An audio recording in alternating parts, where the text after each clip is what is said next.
Alors dans cette vidéo, je vais venir vous parler de Drumlab qui se trouve à l'intérieur de Contact.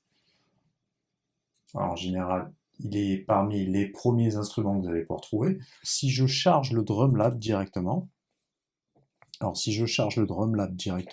ça va me permettre de faire apparaître un kit de batterie qui va être à la fois soit acoustique, soit très numérique. Voilà, je suis venu le charger directement. Alors, ça va nous permettre de configurer davantage, en fait, avoir des sonorités qui soient complémentaires à les sonorités de drum kit qui sont très acoustiques, les drum kits d'Abbey Road.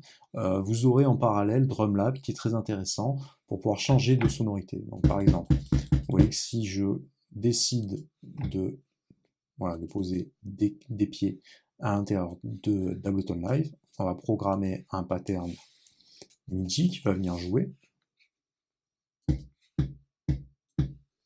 Donc là, j'ai mon pied qui est en train de jouer. Je vais avoir la possibilité de changer la sonorité du pied.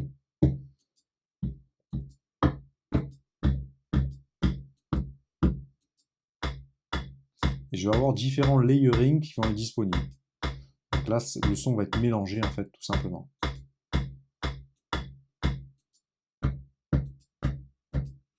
Ici, je vais pouvoir doser mon mix. Donc soit un mix 100% acoustique, soit y inclure également une sonorité électronique intérieure. Donc ça va me permettre de faire un layering pour le son de kick ou le son de batterie que je désire.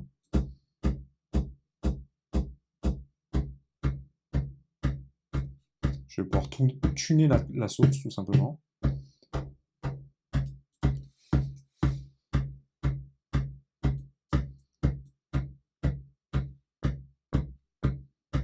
Voilà, j'ai différents layers disponibles. Donc dans Source, je vais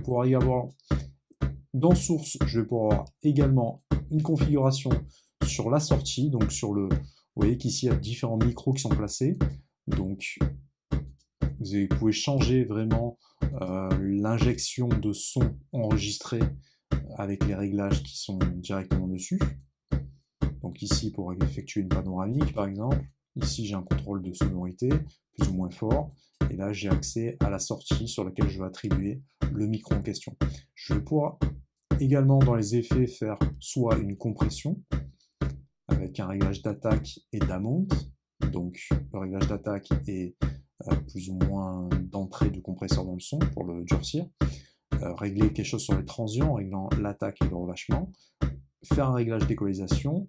Appliquer un envoi dans une reverb.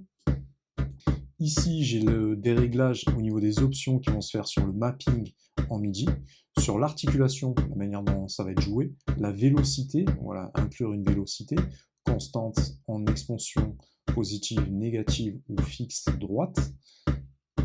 Et ici, je vais avoir des réglages de groove qui peuvent être intéressants par rapport à la sonorité que je veux reproduire.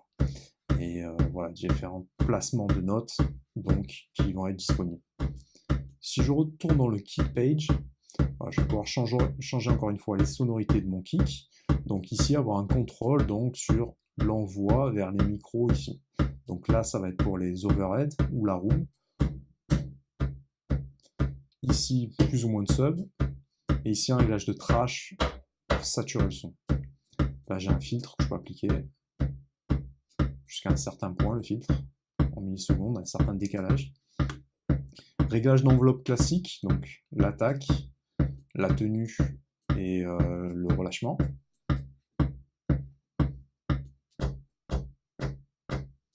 Donc, je vais venir baisser un petit peu pour vos oreilles. Je vais le passer maintenant en électronique. Donc ça c'est le réglage pour mon pied, et voilà, ici je peux régler un choix de panoramique, un choix de volume également.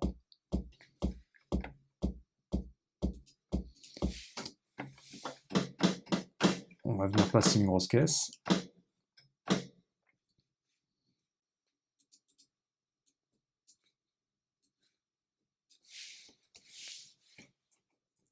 À l'intérieur d'Ableton Live, vous pouvez cliquer ici sur la souris, sur le casque pour écouter le son directement, être certain de le placer au bon endroit. Fold permet de faire apparaître uniquement les lettres sur lesquelles il y a des notes. Voilà, c'est le même concept, hein. On va pouvoir vraiment personnaliser la sonorité qu'on souhaite obtenir.